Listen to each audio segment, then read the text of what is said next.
Bismillahirrahmanirrahim. Assalamu alaikum students. Today our topic of discussion is respiratory disorders.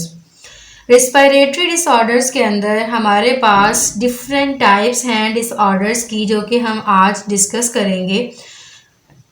Respiratory disorders के अंदर हमारे पास number of disorders हैं, यानी कि इसके अंदर रिस्पायरेटरी डिसऑर्डर्स में जो कि मोस्टली जो पेशेंट्स को केसेस देखने में आते हैं हम उनके बारे में बात करेंगे. रिस्पायरेटरी डिसऑर्डर्स में यानी सांस लेने के दौरान जो हमें दुश्वारियाँ आती हैं, जो मुश्किलात का सामना करना पड़ता है, उन बीमारियों के बारे में पढ़ेंगे हम इस टॉपिक के अंदर. रिस्पायरेटरी डिसऑर्डर के अंदर कि ड्यूरिंग रेस्पिरेशन कौन कौन सी प्रॉब्लम्स हो सकती हैं और वो डिजीज़ कौन कौन सी हैं. तो शुरू करते हैं रिस्पायरेटरी डिसऑर्डर्स के बारे में. तो रिस्पायरेटरी डिसऑर्डर्स के अंदर सबसे ज़्यादा जो रेशो है वो हमें देखने में आती है पर्टिकुलरली हाई इन पाकिस्तान. हमारे पाकिस्तान के अंदर रिस्पायरेटरी डिसऑर्डर की रेशो काफ़ी ज़्यादा है. इसकी जो परसेंटेज है वो काफ़ी ज़्यादा परसेंटेज है पाकिस्तान के अंदर. ऐसा क्यों है? अब इसकी वजह क्या है कि पाकिस्तान के अंदर रिस्पायरेटरी डिसऑर्डर्स ज़्यादा क्यों हैं? इसकी रीज़न है हमारे पास एयर पोल्यूशन. हवा में आलूदगी की वजह से हमारे पास जो एयर है वो साफ़ नहीं है, वो पोल्यूटेड है, उसके अंदर पोल्यूटेड्स पाए जाते हैं. उस हवा की आलूदगी की वजह से बहुत सी बीमारियां जन्म लेती हैं जिनको हम कहते हैं रिस्पायरेटरी डिसऑर्डर्स. और ये पाकिस्तान के अंदर मुख्तलिफ इलाकों में पाई जाती है, जैसे कि हमारे पास अर्बन और रूरल एरियाज़ होते हैं, यानी गांव के इलाके और शहरी इलाके, या जहां पर आबादी ज़्यादा है या कम है, हर जगह पर अब तो जो पोल्यूशन है वो बहुत ज़्यादा हो चुकी है, जिसकी वजह से रिस्पायरेटरी डिसऑर्डर्स भी बहुत ज़्यादा हो चुके हैं. तो यहाँ पर हम बात कर रहे हैं चूँकि रिस्पायरेटरी डिसऑर्डर्स की रेशो की, तो हमने कहा कि पाकिस्तान के अंदर रिस्पायरेटरी डिसऑर्डर्स बहुत ज़्यादा हैं. ना सिर्फ शहरी इलाकों में बल्कि देहाती इलाकों में भी अब ये मसला जो है वो बढ़ता जा रहा है. Pollutants not only in the urban but also in the rural atmosphere. जो रूरल एटमॉस्फेयर है वहाँ पर भी अब ये इशू जो है वो बहुत ज़्यादा कॉमन देखने में आता है. तो इनमें से जो सबसे ज़्यादा इम्पॉर्टेंट रिस्पायरेटरी डिसऑर्डर्स हैं उनके बारे में हम बात करेंगे. तो आज हम बात करेंगे ब्रोंकाइटिस के बारे में. बाकी जो डिजीज़ हैं, बाकी जो डिसऑर्डर्स हैं, उनको हम अपने नेक्स्ट लेक्चर में इंशाल्लाह डिस्कस करेंगे वन बाय वन. तो आज हम डिस्कस करेंगे ब्रोंकाइटिस के बारे में. तो याद रखिएगा, देखिए जैसे कि नाम है, नाम से ही ज़ाहिर है, तो याद रखिएगा जहाँ पर भी TIS का वर्ड आ जाएगा, जहां पर भी TIS का लफ्ज इस्तेमाल होगा, जिस भी वर्ड के आखिर में TIS लगा होगा, इसका मतलब है कि बॉडी में इन्फ्लेमेशन हो जाना. क्या हो जाना? बॉडी के अंदर इन्फ्लेमेशन हो जाना. जहां पर भी ये लफ्ज आए आपको समझ आना चाहिए कि यहाँ पर इन्फ्लेमेशन की बात हो रही है, यानी यहाँ पर सोजिश की बात हो रही है. तो हम कहते हैं ब्रोंकाइटिस क्या है? ब्रोंकाइटिस एक इन्फ्लेमेशन है, ये सोजिश है. कहाँ पर? ब्रोंकाई में और ब्रोंक्यूल्स में. अब ये ब्रोंकाई और ब्रोंक्यूल्स हम अपने प्रीवियस लेक्चर में अच्छे से डिस्कस कर चुके हैं, जब हमने मैकेनिज्म ऑफ एक्सपायरेशन पढ़ा था, रेस्पिरेशन पढ़ा था. उसके अंदर हमने डिस्कस किया था ब्रोंकाई क्या है, ब्रोंक्यूल्स क्या है. तो आप वहां से फर्दर डिटेल्स की देख सकते हैं. तो ये एक इन्फ्लेमेशन है. ब्रोंकाइटिस क्या है? एक इन्फ्लेमेशन है, एक सोजिश है हमारे ब्रोंकाई की और ब्रोंक्यूल्स की. इसके अंदर क्या होता है ब्रोंकाइटिस के अंदर कि एक्सेस म्यूकस प्रोडक्शन होती है. म्यूकस प्रोडक्शन क्या है कि जैसे कि स्प्यूटम होता है वैसे ही म्यूकस प्रोडक्शन होती है. यहाँ पर म्यूकस मीन एक मादा होता है जो कि चिपचिपा सा मादा है.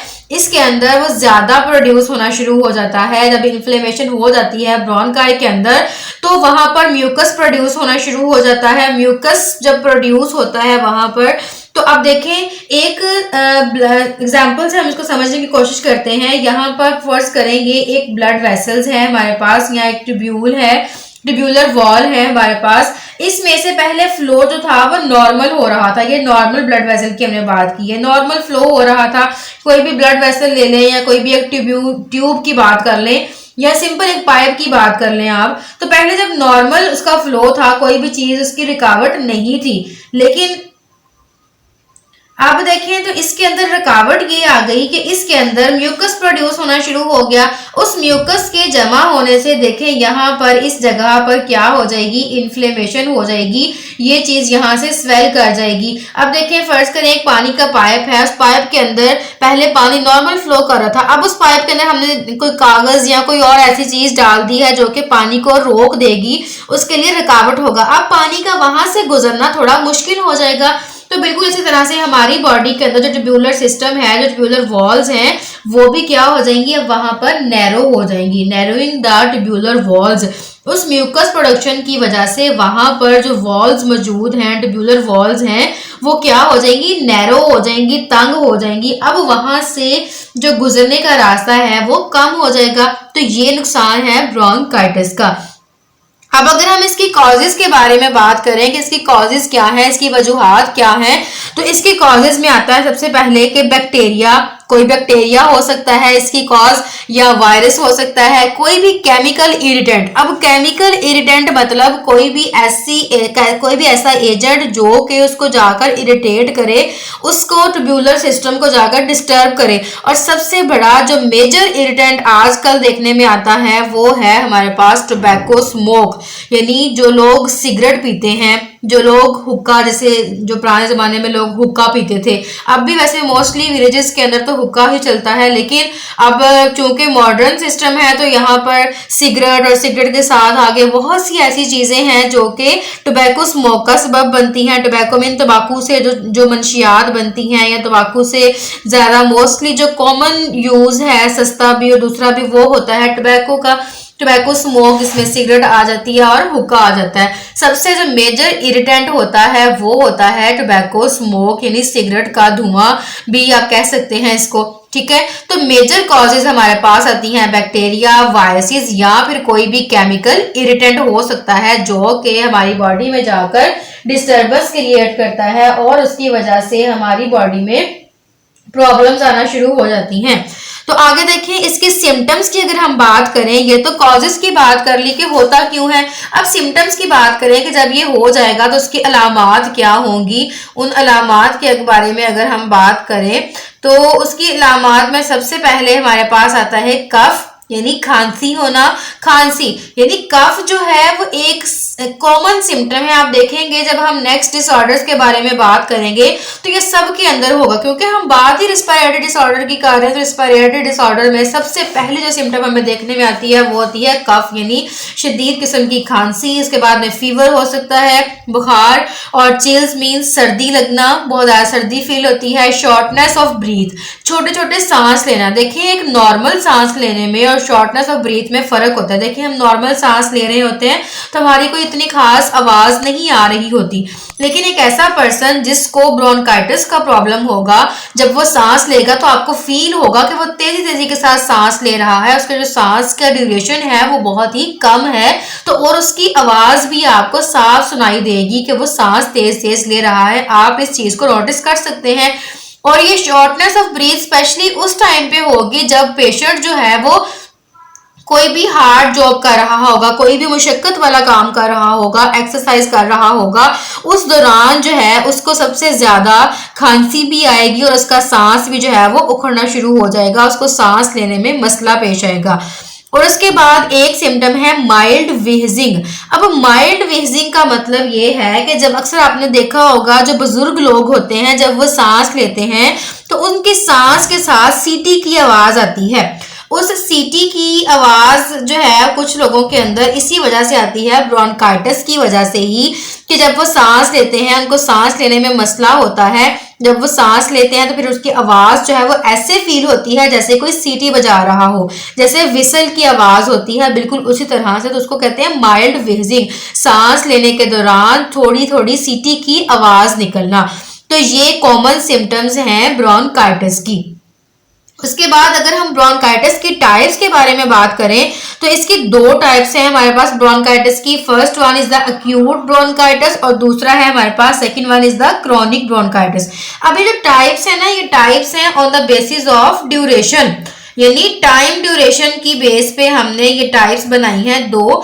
एक ऐसा ब्रोंकाइटिस होता है जो कि शॉर्ट टर्म होता है और एक ब्रोंकाइटिस लॉन्ग टर्म होता है। कुछ बीमारियां ऐसी होती हैं जो कि वक्ती तौर पर आती हैं और उसके बाद फिर वो रिकवर कर जाता है पेशेंट, लेकिन कुछ डिजीज ऐसी होती हैं जो कि पूरी जिंदगी के लिए आपको जो है वो बीमार कर जाती हैं। तो बिल्कुल इसी तरह से जो हमारे पास रेस्पिरेटरी डिसऑर्डर के अंदर ब्रोंकाइटिस की डिजीज है उसकी भी दो टाइप्स हैं। First one is the acute bronchitis की अगर हम बात करें तो एक्यूट ब्रोंकाइटिस जो है ये शॉर्ट टर्म है, मतलब कि इसके अंदर पेशेंट जो है वो रिकवरी के चांसेस ज्यादा होते हैं as compare to chronic bronchitis. जो एक्यूट ब्रोंकाइटिस है वो शॉर्ट टर्म है, जबकि जो क्रोनिक ब्रोंकाइटिस है वो लॉन्ग टर्म है।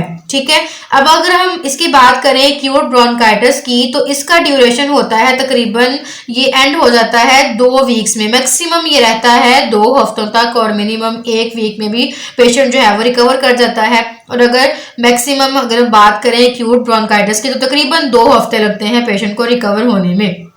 जबकि क्रोनिक ब्रोंकाइटिस की बात करें तो इसके अंदर जो पेशेंट है वो तकरीबन अब मिनिमम वो रिकवर कर जाता है 3 मंथ्स के अंदर और मैक्सिमम जो है तकरीबन उसको 2 साल लग जाते हैं। देखें यहाँ पर जस्ट 2 वीक्स हैं, यहाँ पर 2 ईयर्स हैं, यानी साल और महीनों का भी, साल और दिनों का फर्क है। ठीक है, तो क्रोनिक किसी भी ऐसी बीमारी को कहते हैं जो कि जानलेवा साबित हो सकती है, जो शदीद होती है, जो देर पा होती है। ठीक है, तो ब्रोंकाइटिस जो है क्रोनिक ब्रोंकाइटिस इसके अंदर पेशेंट जो है उसको तकरीबन 3 महीने मिनिमम और मैक्सिमम उसको जो है वो 2 साल और इससे भी ज्यादा का अरसा लग सकता है रिकवर करने में।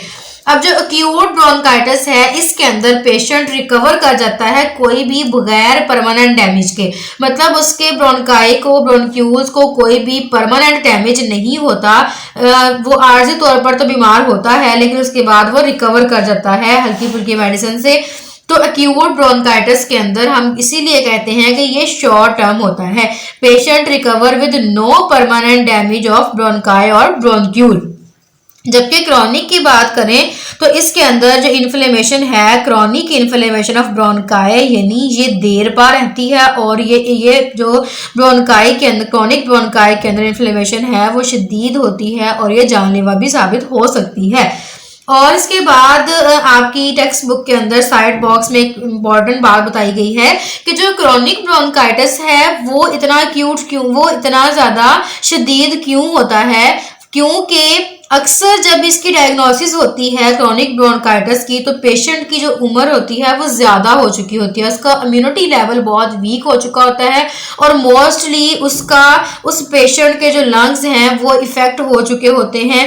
उसके अलावा उसकी और भी बहुत सारी प्रॉब्लम्स हो चुके होते हैं। तो majority of the people diagnosed with chronic bronchitis are 45 years of age, यानी जब इसको डायग्नोज किया जाता है तो तकरीबन उसकी उम्र कितनी हो चुकी होती है, 45 साल। तो अब खुद आप अंदाजा लगा लें कि एक 45 साल के शख्स के लिए रिकवर करना कितना मुश्किल है एज कम्पेयर टू किसी भी यंग वन के, क्योंकि जो यंग वन होगा उसकी तो इम्यूनिटी इतनी स्ट्रांग होती है कि वो किसी ना किसी तरह से रिकवर कर जाता है, लेकिन जो बुजुर्ग पेशेंट होते हैं उनकी इम्यूनिटी लेवल भी चूंकि इतना स्ट्रांग नहीं होता तो इसलिए उनके ऊपर जो बीमारियां हैं वो जल्दी अटैक करती हैं और उनका अटैक जो है वो देर पा रहता है।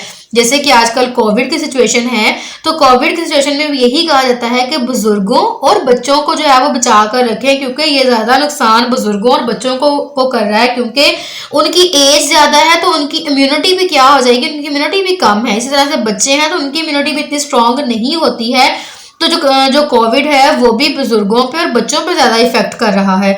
तो बिल्कुल इसी तरह से जो क्रोनिक ब्रोंकाइटिस है वो भी बुजुर्गों के अंदर जब डायग्नोज किया जाता है 45 ईयर के लोगों के अंदर तो उस वक्त उसकी रिकवर करना उनके लिए मुश्किल हो जाता है। सो स्टूडेंट्स, आज के इस लेक्चर को हम सम अप कर लेते हैं। आज हमने डिस्कस किया रेस्पिरेटरी डिसऑर्डर के बारे में जो जिसका नाम है ब्रोंकाइटिस।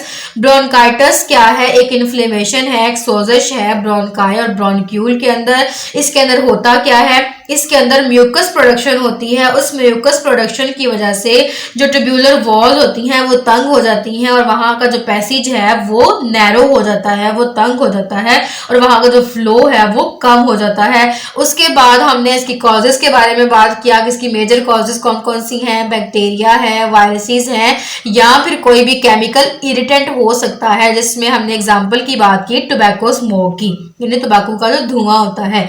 उसके बाद हमने बात की सिम्टम्स के बारे में, इसकी इलामात क्या हो सकती हैं, कफ यानी खांसी, फीवर, बुखार, चिल्स, सर्दी लगना, शॉर्टनेस ऑफ ब्रीथ, वो छोटे छोटे सांस लेगा तेज तेजी के साथ, स्पेशली जब वो कोई हार्ड काम कर रहा होगा, जब वो कोई एक्सरसाइज या कोई मशक्कत वाला काम करेगा। फिर उसके बाद हमने बात की कि जब वो सांस लेगा तो उसकी सांस के साथ सीटी की आवाज़ आएगी, विसल की आवाज़, जिसको हम कहते हैं माइल्ड व्हीजिंग ऑफ साउंड। फिर हमने बात की ब्रोंकाइटिस की दो टाइप्स के बारे में। First one is the acute bronchitis and second one is the chronic bronchitis. Acute bronchitis जो है, इसके अंदर पेशेंट तकरीबन 2 हफ्तों के अंदर रिकवर कर जाता है और उसको कोई भी परमानेंट डैमेज नहीं होता उसके ब्रोंकाई या ब्रोंक्यूल्स के अंदर। जबकि जो क्रॉनिक ब्रोंकाई है, इसकी जो इन्फ्लेमेशन है वो क्रॉनिक होती है और ये तकरीबन 3 माह से लेकर 2 साल तक का अर्सा लग सकता है इसमें पेशेंट को रिकवर होने में। फिर हमने बात की कि जो मेजोरिटी ऑफ द पीपल जब इसको डायग्नोज करते हैं तो तकरीबन उनकी एज जो है वो 45 ईयर हो चुकी होती है, जिस लेवल पे जाकर उनका रिकवर करना बहुत ही मुश्किल हो जाता है। सो स्टूडेंट्स, ये था हमारा आज का टॉपिक। उम्मीद करती हूँ आपको बहुत अच्छे से समझ आया होगा। अगर फिर भी आपका कोई क्वेश्चन हो तो आप कमेंट बॉक्स में पूछ सकते हैं। Thank you so much students. अल्लाह हाफिज़।